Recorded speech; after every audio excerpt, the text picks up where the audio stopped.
Yay Networks. Welcome to another episode of Plastic Surgery Uncensored. I'm your host, Dr. Rady Rahban. And on this week's episode, we're going to be talking liquid rhinoplasty. That's right, non-surgical rhinoplasty. Super hot topic. Today, the world of med spas and fillers and doing non-surgical intervention is huge. So the question is, what do you need to know? How do I stay out of trouble? And am I a candidate? So let's talk about liquid rhinoplasties. First thing we always got to do is always define a definition. What is it? Essentially what you're doing is you're taking filler, the same filler that you use for your lips or your cheeks or jawbone or whatever, and you're filling the nose in order to alter its shape and hence create a better shape. Now, it's a little counterintuitive because normally when you get a rhinoplasty, you're taking a large nose, a big nose, a beaky nose, and you're making it smaller, cuter, more attractive. So naturally, you should be scratching your head going, wait, so you add filler and the nose gets smaller? No, the nose actually does not get smaller. And by definition, the nose actually gets bigger. Wait, what the hell? You're adding filler to the nose gets bigger. And how does this look better? And so that's the key.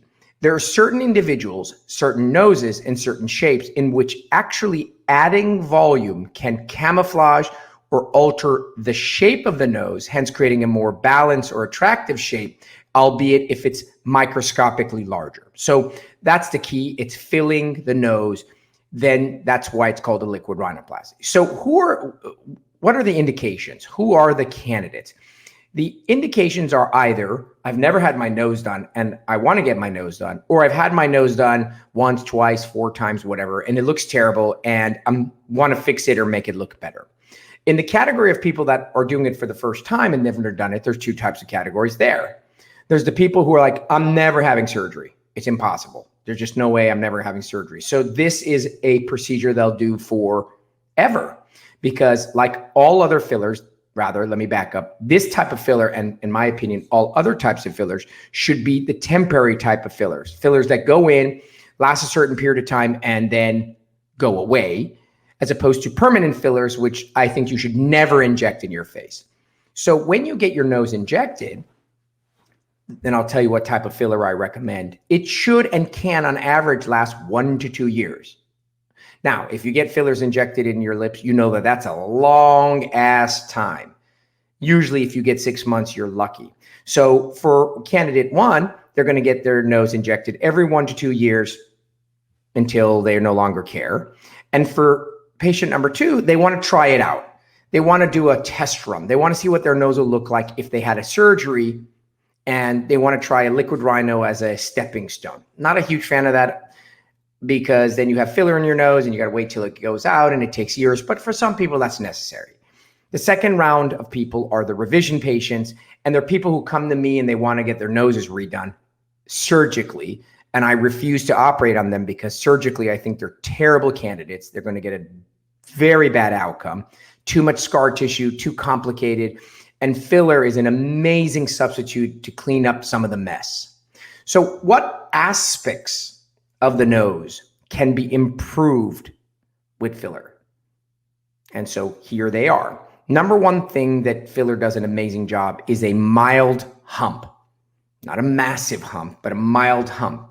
And the way a filler gets your hump to go away is that you add the filler at the beginning of the nose where the hump is non-existent, that is the depression.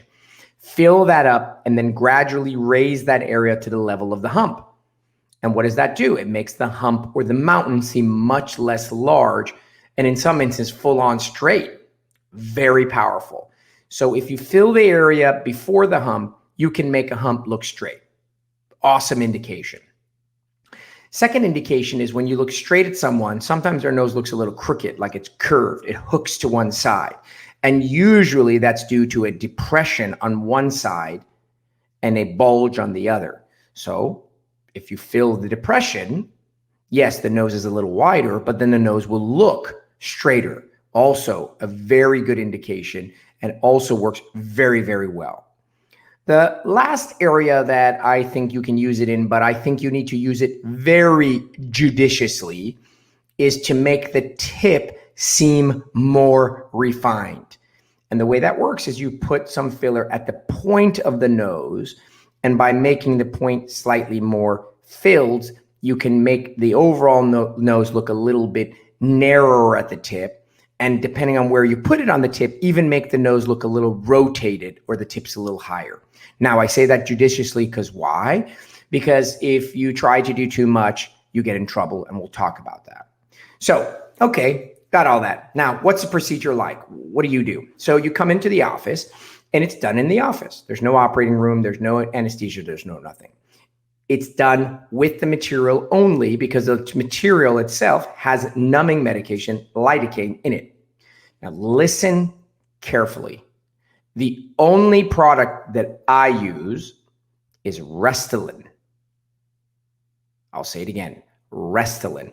I don't use other products in the nose because it's a very narrow, delicate area, and products vary greatly in thickness and swelling and all kinds of viscosity and things of that nature. So in my opinion, the only product that I think should be injected in the nose is Restylane, and it has some lidocaine in it.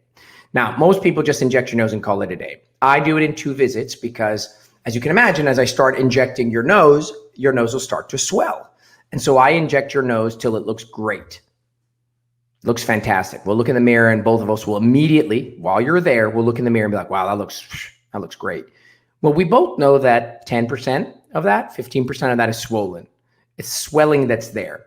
So I save a little bit of the filler.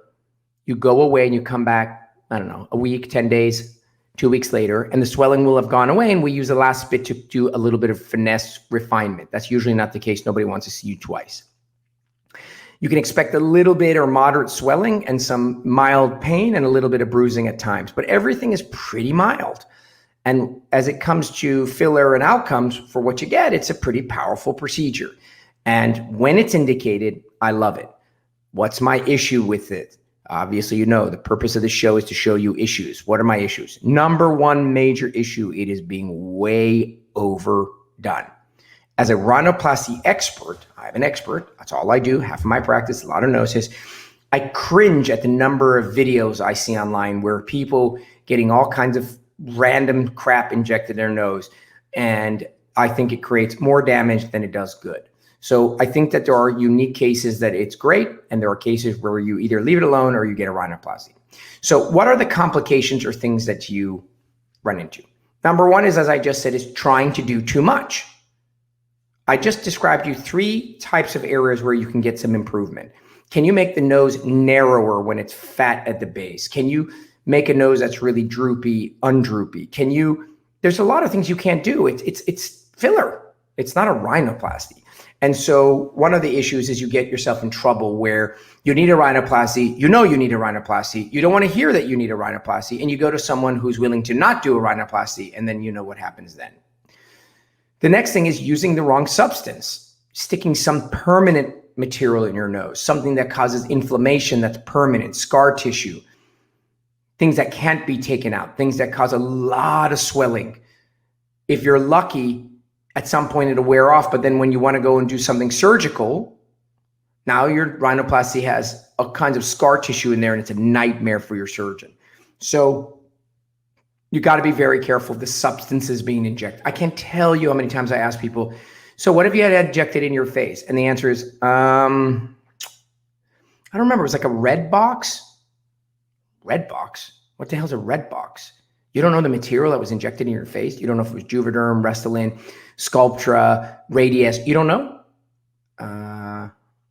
No.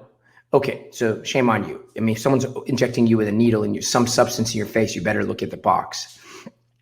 The last and biggest issue with this procedure, lack of training. You know, you see what, out of every Instagram video, every other one is some nurse injector or some pediatrician or some random someone injecting something in someone's face, lips, cheeks, jaws, the temples, earlobes. I mean, it's nuts.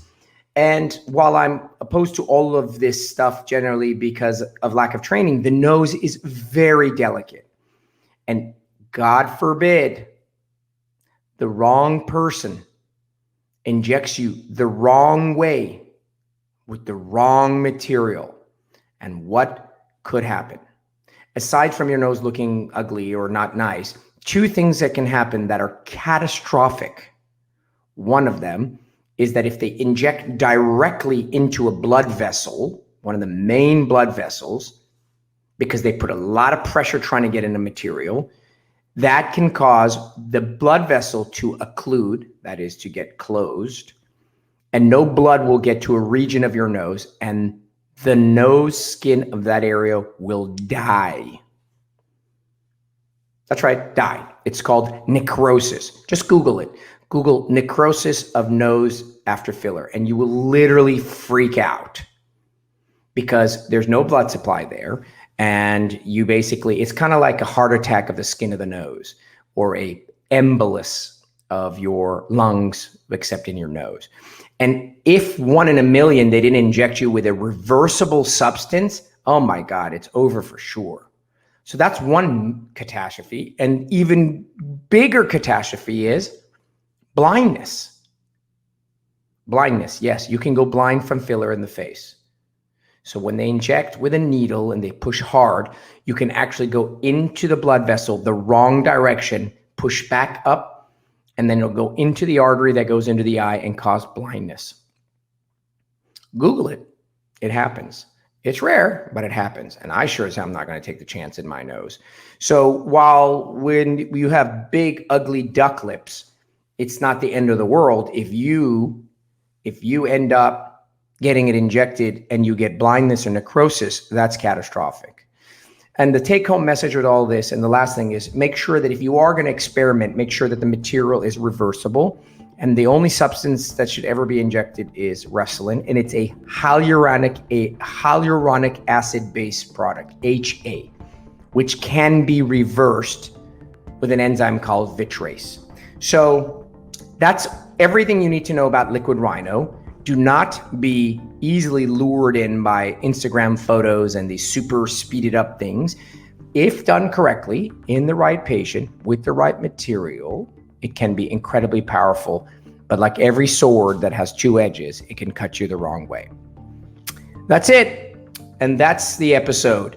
Thank you for joining me this week on Plastic Surgery Uncensored. Please share, download, and subscribe. As always, I'm your host, Dr. Rady Rahban.